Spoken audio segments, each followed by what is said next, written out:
steps to home ownership. We're in step number 4. And this is also a very simple step. In reality, guys, every step is easy if you just know what it is that you're doing. So even though it seems like it's a lot, when you actually break it down, each step is very simple and easy. You just have to know that you can trust the person that's guiding you along the way. So step number 4, we're going to talk about disclosures, e-disclosures, loan estimates, CDs, closing disclosures, etc. So in this time, now most banks send all of their disclosures electronically, as well as your realtor is going to be sending you all the disclosures electronically. So you need to have an email address, which you obviously have because you're watching this video. In order to watch this video, you have to register with an email address. So we're good on that. So as far as the loan goes, once escrow sends the fee sheet of what the title fees are going to be, the escrow fees, notaries, registration, recording, etc., the bank can input that in the system and they send out to you an e-disclosure package. And those are your initial disclosures with an estimate of what the loan is going to look like and your cost for closing.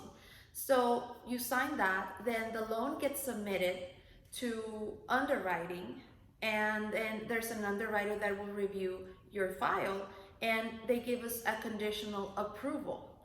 And this conditional approval is going to have a list of conditions that need to be met. And this could vary from many different things. And that's what my job is, to help supply and provide all these conditions. And if there's any questions, so that we can refute any questioning that the underwriters may have. And once they issue that approval and they issue those conditions, then after that, we've provided those conditions.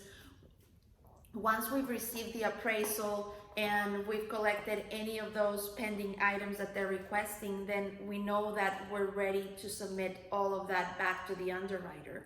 So then at that point, that's when we lock the loan.